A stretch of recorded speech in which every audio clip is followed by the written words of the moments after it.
welcome back, you guys, to episode 3 of the Black Sheep Cast. Thank you guys so much for all the love that you've shown us on the first 2 episodes. We really appreciate it. Today we don't have Brie with us again. She's still out of country. She's still out of country, so she will be back soon. But for now, it's just me and Amber.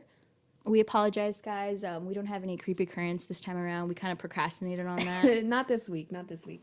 So I guess we're just going to talk about Bandersnatch, the Black Mirror movie. I do really want to talk about that. I, for one, am so excited about this like new kind of interactive media. I think it's super cool. Honestly, like, I had a mental breakdown. I did too. I don't know. Let me know if you guys have seen the new Black Mirror. I think it's a full length movie, right? It would be considered it's an hour and 30 minutes. Okay, yeah. But it took me about 2.5, 3 hours to kind of get through the whole thing, because the whole idea of this this movie is that it's interactive and it's like a choose your own adventure game, sort of like those games in the 80s, or those books that were really popular like in the 80s. And yeah like flip through this page if you made this decision. It is so like cool, you guys. I felt bad for him. Like, I guess not to spoil too much of it, you basically like you're making the decisions for the main character, and it's very Black Mirror-y, so you expect very Black Mirror. And you know what's weird is like the whole thing is just like breaking the fourth wall over and over again, especially this one part we're not going to mention. But it's like it involves you, and I just like freaked out. It's so cool how the filmmakers sort of made all these routes and these different pathways for you to be able to follow, and each of them have their own distinct storyline, and it flows really well, and it's just so good, you guys. I super recommend watching Bandersnatch on Netflix. It's so good. You will have a mental breakdown. Also, I want to mention I've never seen an acid trip scene done so well. Yeah. Do you agree with me? Yeah, I mean, it was realistic, so creepy. I guess. I thought that was like so creepy to me. But yeah, you guys, you have to watch it. So good. Yeah. Watch Bandersnatch on Netflix. It's part of the Black Mirror franchise. Yes. It's really good. And I also heard that season 5 was being pushed back because of how much like work had gone into this movie. Bandersnatch. Yeah, but it's really worth it. Yeah, it's so worth it, you guys. Please watch it if you haven't, and let us know what you think about it in the comments, okay? Also, shout out to Bird Box. Oh my gosh, Bird Box. Okay, I guess we'll talk about Bird Box too, because I also have seen Bird Box. I liked it. I liked it too. Does it live up to all the hype? I don't think that it should have overshadowed Bandersnatch. No. These two films came out in roughly the same time, right? Yeah, but I feel like for Bandersnatch, it was like revolutionary way of filmmaking, and then like Bird Box is like for the locals to enjoy. That's local Twitter stuff. Yeah. Oh my god, and I know you guys have seen all the Bird Box memes. I'm so sick of them. I love them. I'm so sick of them. No, I like the idea behind Bird Box. I like the message. I thought it was really I thought it was really heartwarming, and I think it's I always like when like you can have a horror movie not be a horror movie, so like everyone can watch it. Yeah, it was a good movie, and like Sandra Bullock is amazing. Yeah, but yeah, it wasn't as great as I thought Bandersnatch was. Yeah, and that concept is something that we've seen in other movies too. The whole you see it and you die, the concept not necessarily so original, but I think it was done really well. Shot really well. The composition was really awesome. Yeah, it kept me on my toes. Yeah, I liked it. But definitely, if you guys are going to watch one of those two, I totally recommend Bandersnatch. So good. Yeah, because I feel like Bird Box was kind of like that movie. Like you watch it once, you're like, cool, that's great. But like Bandersnatch like lives with you. Yes. Oh my god. And also Bandersnatch has this amazing rewatchability, which I think is super important in any movie. But especially because it has all these like different pathways, you can watch it a million times and have like all these different outcomes. I try to go through every single pathway to try to see if I could have my main character have a happy outcome. I'm sorry to say, guys, I don't think there is any happy outcome in this movie. Yeah, it's Black Mirror. It's Black Mirror. That's what you get. Yeah. So, awesome. And now on to our main topic, which is the JonBenet Ramsey case. Yes, I have been waiting to do this case. Yeah, for me, it's more iconic than the Casey Anthony case. Yeah, well, it's pre-Casey Anthony, and it's really, really well known, so I cannot wait to get into this. And Amber's going to hit us with the timeline, right? A rough timeline. Rough timeline. There are so many details to this case, you guys. We are obviously not going to get to cover all of them, but we just want to give, like, a rough overview. Yeah. And go over some, like, suspects. Okay, so on December 26, 1996, Patsy Ramsey woke up to wake up her family. They were going on a family trip. And her family consists of John Ramsey Burke, who's age 9, and JonBenet, age 6. Okay, so JonBenet was a 6-year-old little girl. She was a beauty pageant. She participated in beauty pageants. I think with the encouragement of her mom. I don't know if John was a fan of her being in beauty pageants. Yeah, John wasn't really a fan, but he was like really busy with work. Mm-hmm. And Patsy was like the more involved parent. Yeah. Yeah, so JonBenet was very, very heavily involved in these child pageants, which a lot of people have scrutinized her parents for, saying that it was maybe not so appropriate to have her at 6 years old, kind of scantily clad, makeup. I mean, if you guys have seen pictures of JonBenet Ramsey, she looks like a woman. She looks like it grosses me out. She looks so much older because of all the makeup and the hair and the Patsy Ramsey was also like a former beauty queen. She was. I didn't know that. And they're from the South, and that's a huge thing in the South. It is, yeah. And that's always a question of whether that's right or not to have these little girls competing in these beauty competitions. I don't know. It's not for me.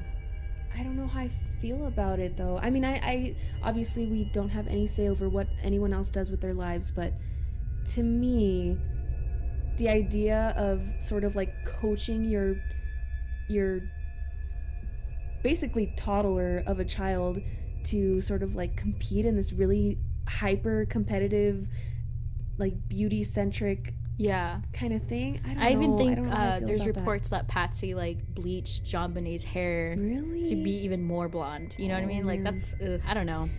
So yeah, a lot of people immediately took issue with the fact that she was a beauty pageant star, I guess. I mean, and not only that, but she kind of was like a little mini celebrity in the city of Boulder, which this took place in. Oh yeah, we forgot to mention this was in Boulder, Colorado, by the way.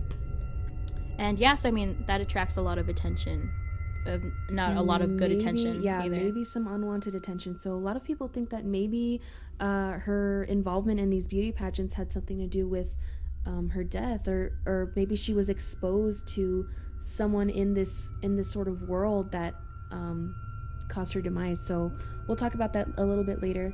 Now back to the timeline. She's walking down her spiral staircase, and one of the staircases had a ransom note. Basically saying that it's from a foreign faction. We've kidnapped your daughter. We want money. So she freaks out. She runs up the stairs into JonBenet's room and to find her bed empty. Yeah, and that's when she places the 911 call, right? Mm-hmm. At around 5 in the morning? Yes.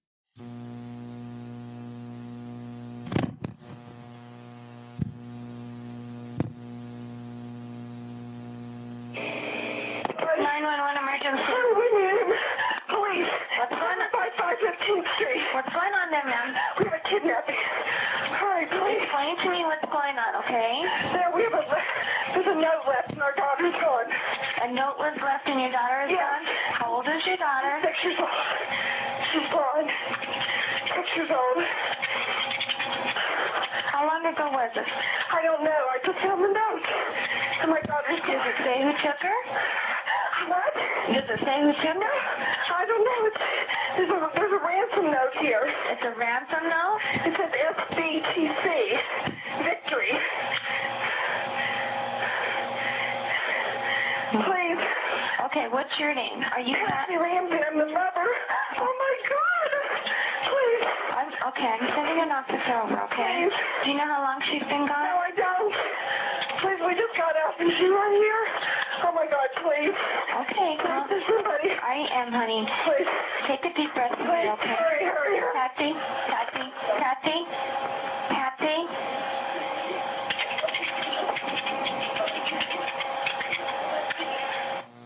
And so a lot of people seem to think that her behavior during that call is kind of suspicious.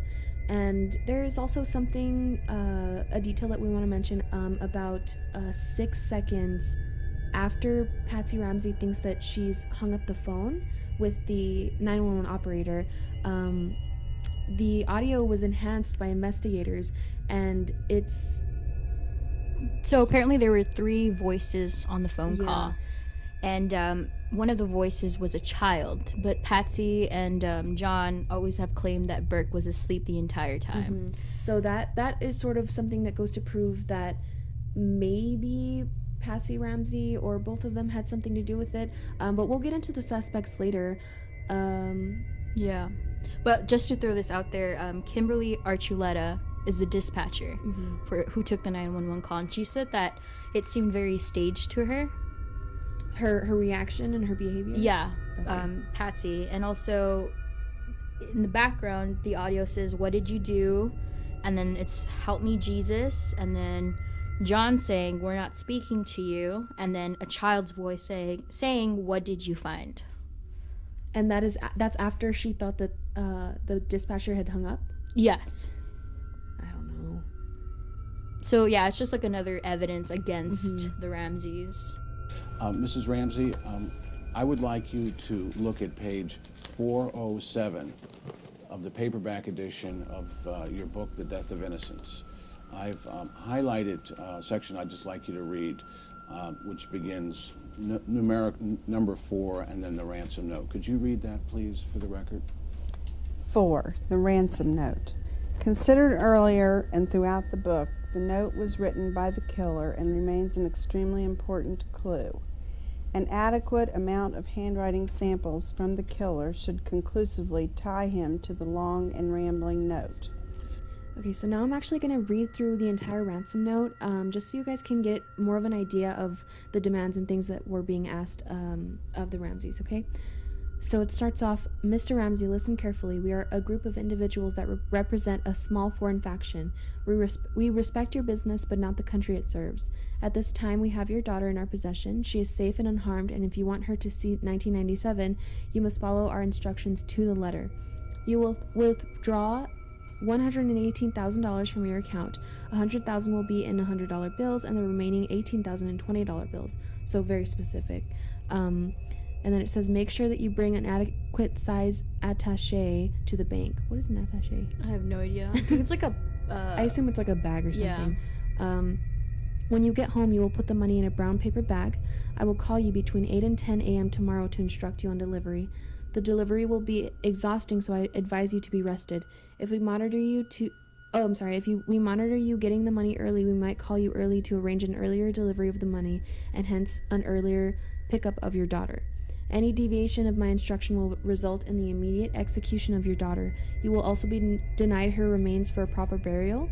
The two gentlemen watching over your daughter do not particularly like you, so I advise you not to provoke them. Speaking to anyone about your situation, such as police or FBI, will result in your daughter being beheaded. If we catch you talking to a stray dog, she dies. If you alert bank authorities, she dies. If the money is in way marked Or tampered with, she dies. You can try to deceive us, but be warned, we are familiar with law enforcement countermeasures and tactics. You stand a 99% chance of killing your daughter if you try to outsmart us. Follow our instructions and you stand a 100% chance of getting her back. You and your family are under constant scrutiny, as well as the authorities.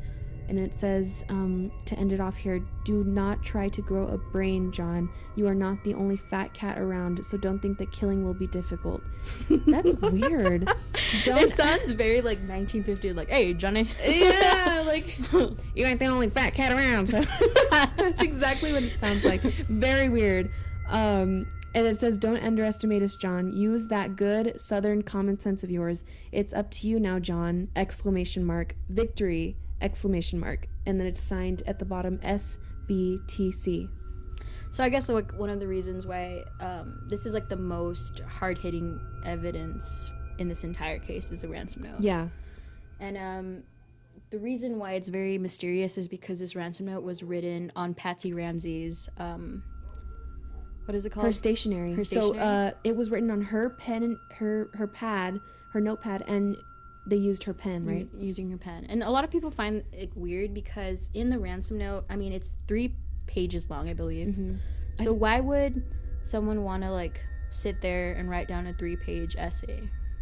Yeah, especially as we get further into the case, you'll understand why it's so weird that this ransom note was so long and detailed. You wouldn't think that someone would have time to write this. Yeah, and also, like, it mentions, like, $118,000 is also the amount that JonBenet received for a Christmas bonus. The exact amount, well, not right? the exact amount, but around the exact amount. Around the exact amount. Okay, so it would, based on that information, to me that says that it has to be either someone who knows the family very well, is close to them, or has potentially been stalking the family. And like people also take account of the letter is that some of the words were like misspelled, like possession, but like words like attaché were not like misspelled.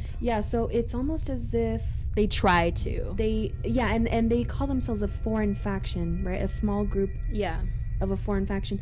So it's almost, a lot of people have pointed this out as though whoever was writing the note tried to make it seem as though English wasn't their first language. Yeah, and then also like use that good Southern common sense. Like, you know, like, it doesn't something. And also something to note about this ransom note is that handwriting analyst, after investigating, they concluded that Patsy Ramsey has similar lettering to the note, and also that whoever was writing it tried very hard to make their handwriting seem different from their own personal handwriting, but it gets lazy at some points in the note. So it's like me trying to write very differently than how I do, and then I sort of get lazy and I start slowly kind of transitioning back into the way I would write.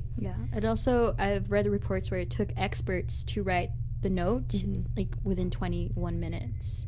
So I think if someone broke in, killed JonBenet, it's not going to take them they're not going to sit there 21 minutes to like write down a letter. And also I want to mention they did find partial evidence of a practice note. So it was like a ripped up piece of note that was like practice, and they had, I guess, scrapped it, or I don't know. So either they wrote it more than once, but either way, that must have taken a really long time for someone to be in the house, find a pen and paper, write an entire really long, really like oddly worded ransom note, and then I mean, it just seems odd because it seems like a very like movie ransom note. It does, right? And it like seems really staged. Investigators say that like usually ransom notes are like 50 to 60 words, and it's usually like, hey, we have a lot blah blah blah blah blah.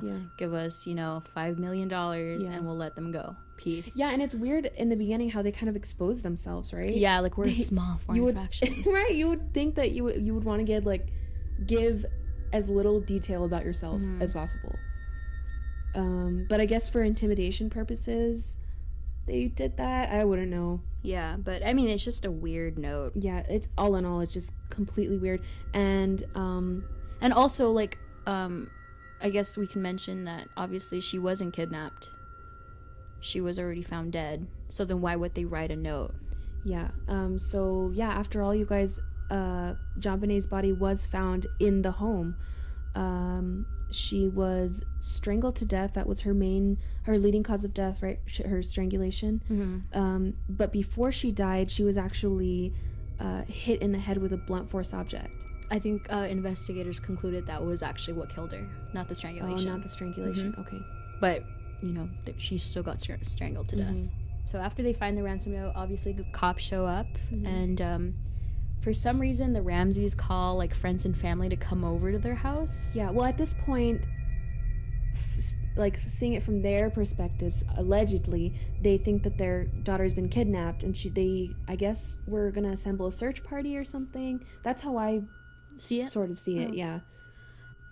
Okay, so cops search around their house. They go down to the basement, and then within the basement, there's a utility room, and it was locked. So for some reason, the cop was like, whatever, and then goes up and searches everywhere else. Mm-hmm.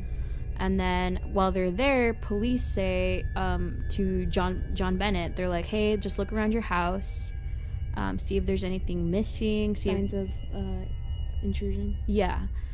So for some reason, people say that it's strange that he went straight to the basement and he opened up the utility room and then he screamed, I found her. And then that's when he found JonBenet's body. She was covered with a white blanket, and he picks her up, brings her upstairs, and then puts her on the living room floor. Yeah, and I think the first mistake, if this did have nothing to do with them, is him tampering with the evidence. But it wasn't the first time that the evidence was being tampered with, because all those people in the house. Yeah, their DNA is like everywhere, and he puts her on the floor. Yeah, and that is the first thing. If you are in any kind of situation like that, you don't tamper with the body, with the evidence, because that just, I think evidence like that is so finicky, and DNA evidence like that. Yeah, and then I also read that he, because she had her limbs tied, and like she had tape over her mouth. Yeah, I think her hands were tied behind her back. Yeah. But one thing is that her hands were tied behind her back in a way that she could have easily escaped. So people think that she might have been tied up after she was dead, or after she was at least unconscious. Yeah, so he removes the rope and the tape, so he's already tampering with evidence there. Yeah, completely. Yeah. So all in all, her body had sustained more than one injury.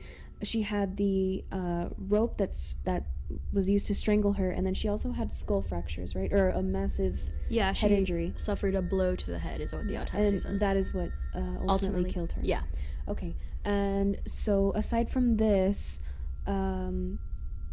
she was found with DNA evidence actually in her underwear of an unknown male, and they ran it through their system of about 1.8 million suspects, and they were not able to get a hit. So but they were able to determine that the DNA did not belong to anybody in the Ramsey family. But one thing that investigators did deduce, they actually did a whole experiment and tested the DNA of an unopened bag of underwear, and they were able to pull DNA samples from that. So they think that maybe that DNA evidence could have come from a factory in China. Yeah. And I think the investigator who concluded that was also a DNA investigator for the O.J. Simpson case. Oh, he was? Yeah. That's cool. I mean, not cool, but y'all get it.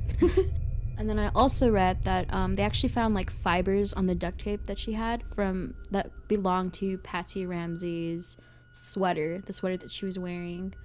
But a lot of people can conclude that like it was probably because, they put her body on the floor, or because like the duct tape belonged to the Ramseys, like could have had her DNA anyways, so they're not too sure on that. I think JonBenet moving her body was like absolutely detrimental to this whole case. Yeah. So now what we wanted to do is sort of go down the list of suspects.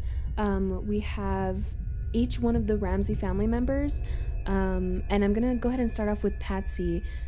I would say that she's probably the most scrutinized out of all of these suspects. In the case, to me, she seems like she's like the most guilty. She does the weirdest things. Yeah. And a lot of people, I think most people would agree that it would be pretty easy to tie the ransom note to her. Yeah. Seeing as how she used seeing as how the whoever wrote the note used her stationery. It was really oddly written. We already went through that whole note with you guys. Yeah, and I think there's a picture of like side by side comparisons of her handwriting with the ransom note. I haven't seen that yet. Handwriting, so I'll probably put that picture in. Oh, okay, cool. If we could do that. So Patsy Ramsey actually passed away after a 13-year battle with ovarian cancer. So unfortunately, anything she knows has gone to the grave with her. We will never possibly never know the answer as to whether or not she had anything to do with this. But they did maintain their innocence, both her and John, until the end of her life. Yeah. So they were actually exonerated in 2008 because of like developments in DNA technology. So as far as the law is concerned, Patsy didn't do it. But a lot of people seem to believe that she was abusing JonBenet. She would have these, I guess, fits of rage, according to some people. That's what some people think, that due to her like wetting the bed, right? JonBenet? Yeah, to bedwetting. That's what they think caused this whole thing. Those people who believe that it was Patsy Ramsey who actually killed her. And the garrote, or the like sort of homemade like device that was used to choke JonBenet was fashioned out of her paintbrush also. I don't know if we mentioned that. So that is, I don't know if that's incriminating, but that is something that people like to bring up when it comes to Patsy. And now onto the reasons why JonBenet is a suspect in this case. People like find it weird that he immediately found the body when the detective was like, you go around your house, see what's off. People find that it's kind of odd that he like went straight to the basement and was like, here's my daughter. And also I've heard from other places that like they said that he opened the door because a man was with him, one of his friends opened the door, and then he said, I found her body. Like, how could he see into like the dark basement? Oh, okay. Yeah, and like there was a like he immediately went straight to to where it was. And like also because like she was covered with a white blanket, so like how could you see in the dark? A body? Yeah. And then also like he removed the tape, he removed her things, he put her body in like the floor of the living room. Some people are kind of suspecting that maybe he put her on the floor on purpose so that DNA can get all whacked up. I mean, I don't know what I would do in that situation, obviously, but I think I would think, right, before I moved anything around, if I saw my daughter laying on the floor dead, I don't think I would think immediately to bring, I mean, why did he bring her into the living room? Yeah, and also because John Ramsey also like made flying arrangements to fly to Atlanta like hours after they discovered her body. Oh, he did? By himself? Yeah, so he was trying to get them out of there, out of Colorado to Atlanta. Yeah. So. And that's not surprising, seeing as how they did not cooperate with the police at all. Yeah, and I mean, as soon as like they found her body and stuff, like they started like lawyering up and stuff like that, and like he made the call to have like a flight over there.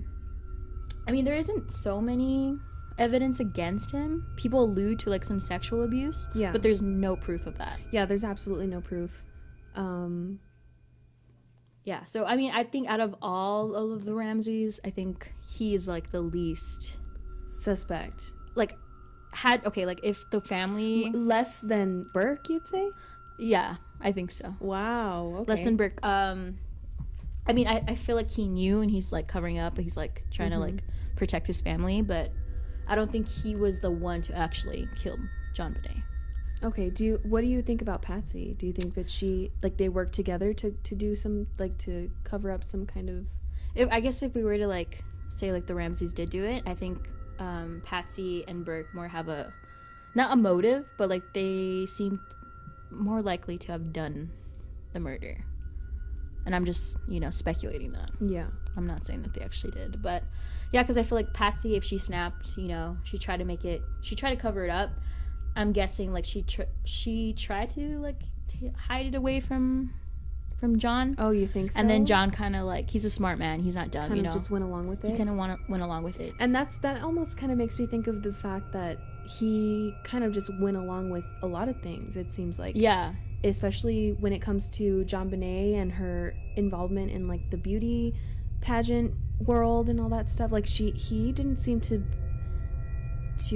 support that.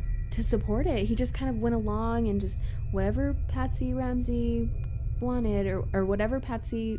Yeah, and I've seen interviews too where they're talking about the ransom note, and then they ask him like, oh, wouldn't you say like this looks like your wife's handwriting? And he's like, no, my wife writes so neat. She's so educated. Like, you know, like he just does. Kind of like, I know what you mean. Yeah. So like there's a theory that he found out somehow that Patsy Ramsey killed JonBenet, and he's like, okay, now I have to think about the family that I have now, and so I'm going to try to protect them. Mm-hmm. So I think he's guilty in that way. Okay. But I don't think for sure He's just, 100%. You feel like he's just sort of and I do get that feeling that he's just sort of not subservient to his wife, but that he just is one of those go along type of people. So yeah, because I mean, like, when I first like found out about this case, I was like, oh, it's either the mom or the brother. I never was like, it's definitely the dad. I definitely never once had like this gut feeling where I was like, it's the dad. Yeah. And yeah, because I mean, I did watch like some crazy documentary a long time ago of like him supposedly being involved in some like sex ring or something, but like there's no evidence to support that. Yeah. So I feel like people are just like trying to make him the bad guy because he's the dad, but I don't think. Because he's a man. Yeah. Because he's an older man in the house. Yeah. So yeah, to me he's the less guilty one. Okay, so the third suspect that I actually want to talk about is her older brother, who at the time was, I believe, 9, right? Yes. Her older brother, Burke. And he was actually known to have these fits of rage. I think, I don't know how much before the incident he had actually hit JonBenet with a golf club. Yeah, so I think reports said he accidentally hit JonBenet with a golf club before. Okay. Yeah. Yeah, so I don't know. He was like introverted, he's quiet, you know. He didn't have so much attention given to him as much as JonBenet did. So I don't think it's a stretch to believe that Burke was sort of in the shadows and his sister was kind of more in the limelight. Yeah, seeing as how she was so involved with these beauty pageants and things like that.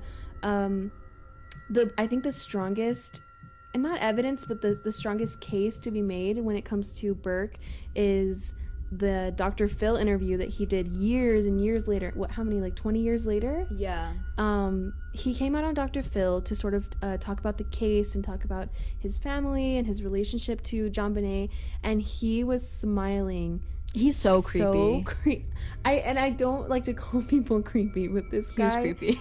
He was so, he looked very obviously uncomfortable to be there. Yeah. Which I get it. It was his first interview, right? And I think his parents had shielded him from interviews and from everything that they could when this was all happening. So I don't think it's entirely strange that he was acting so weird on the show, but I don't know. It came off as creepy because of the context of it. Yes. But I just feel like he's just a socially awkward dude. Yeah, it could obviously be that. And I'm sure it's not easy to deal with some kind of traumatic stuff like this. Oh my god. But I don't know, you guys, this is the faces he makes and the weird, it's almost like guilty. I don't know. Yeah, it makes you uncomfortable when you watch it. It gives you secondhand embarrassment. It's just so weird. So a lot of people turn to that interview when they want to put the blame on him. accuse Burke. But another thing though is the flashlight. It was a flashlight that was seen in a photo on the kitchen counter in the crime scene photos. This is believed to have been what was used to hit her in the head. Hit her in the head, yeah. And she had an 8.5-inch gash in her skull that matched the shape of this flashlight to perfection.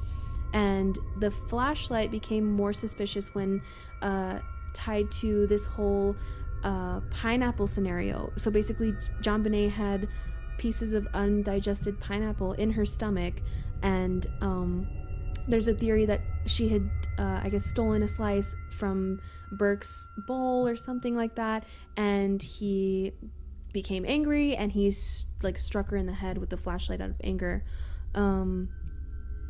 Another thing is she had wounds on her back that I think they weren't from that night.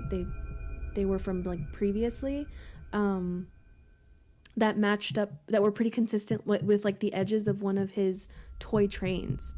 which is another thing that may lead some people to believe that he was violent towards her. I think also I read that supposedly had he hit her with the flashlight, he probably poked her with the train tracks to make sure she was like moving or something. Oh, like he had seen her body before? Yeah. Like before No, like, so he hit her with the flashlight and then she's unconscious. So he takes his like train tracks to like, hey, like wake up, like poking at her. And like that's why people say that she had marks on her too. I just wonder though if like a 9-year-old boy would have the mental capacity to know to tie, like, you know what I mean, to tie up her hands behind her back, to tape her mouth. Oh, but that's where the parents come. So he accidentally killed her. That's another part of this theory, is that he might have accidentally killed her and then his parents covered it up and made it seem, and I guess in that theory is that Patsy was the one who wrote the ransom note. Right. And this is just theories, please don't sue us.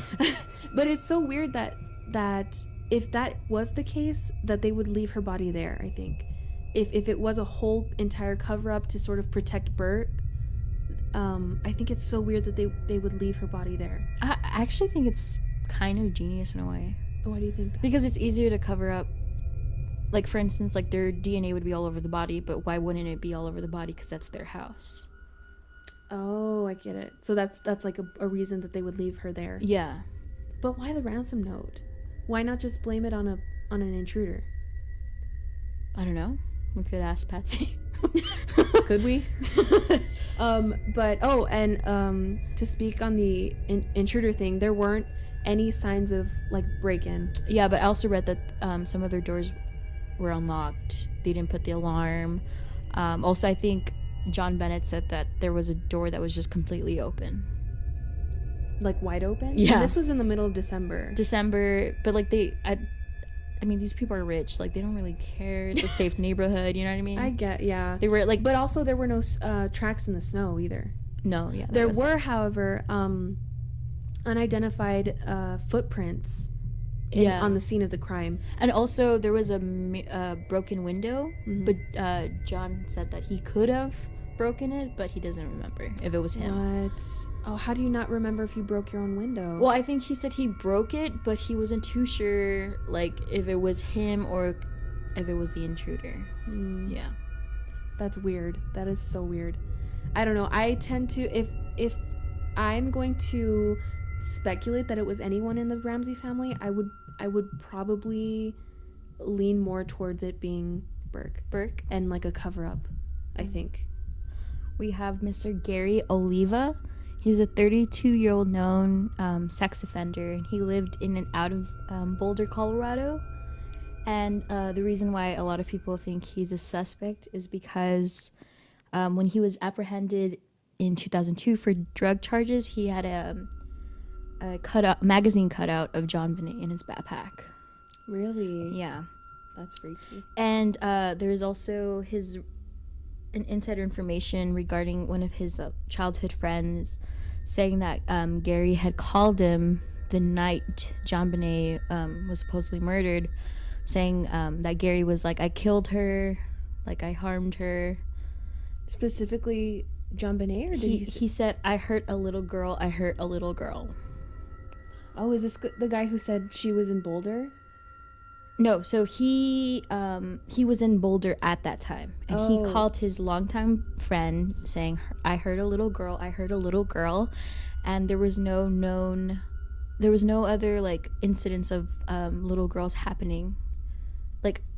There's like no information of another child being hurt within the Boulder city limits other than JonBenet. Yeah, and you'll see that he's not the only one with like a weird obsession with JonBenet either.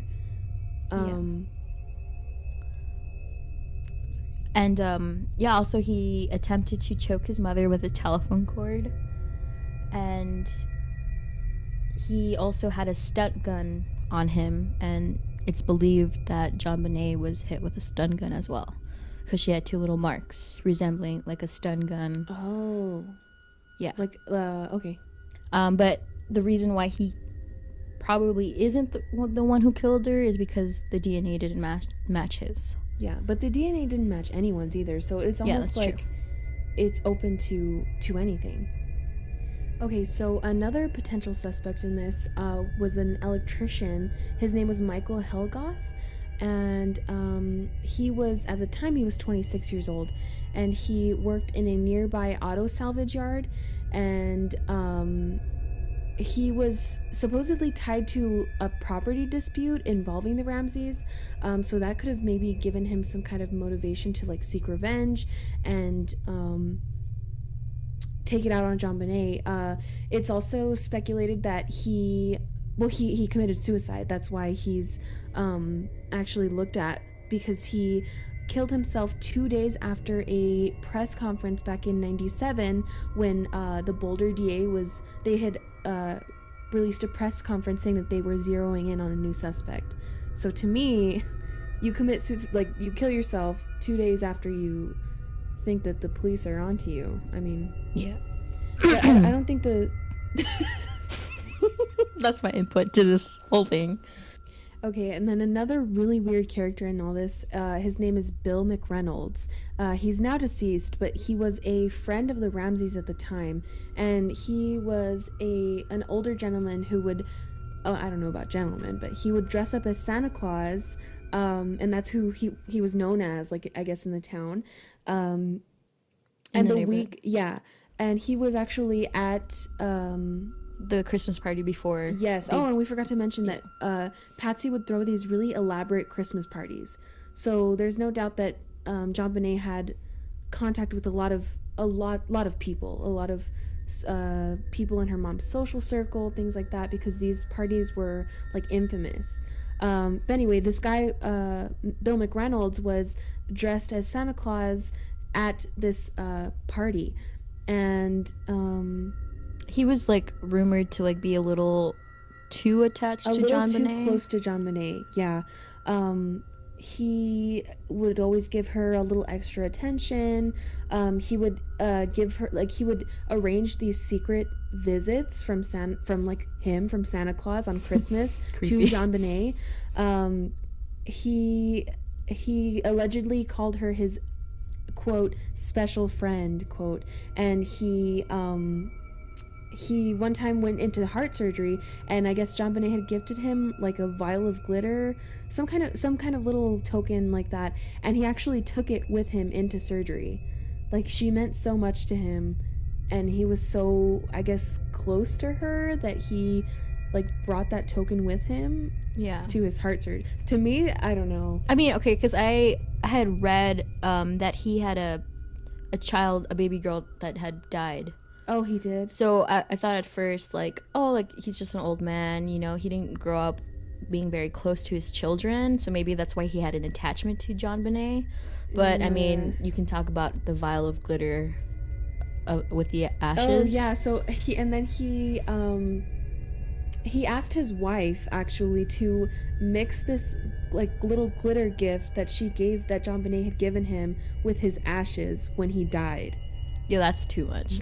I don't know, something about this, like, relationship, I don't know. It creeps me out. I mean, none of his DNA was found anywhere on the crime scene. Yeah. There's no other incriminating evidence other than he's being creepy. He was just too close to this little girl. She was 6 years old. Yeah. So I just know, if I were a parent, that would be a no-go. Yeah, no. Okay, now on to the creepiest suspect of all is John Mark Carr. He's a former school teacher, and he is a pedophile.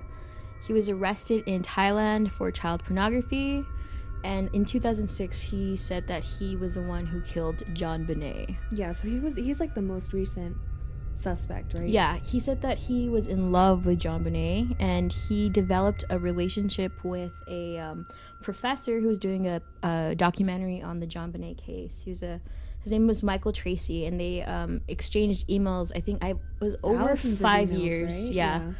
And I mean, basically, he talks about his infatuation with JonBenet. He like wrote countless like diary entries. Yeah.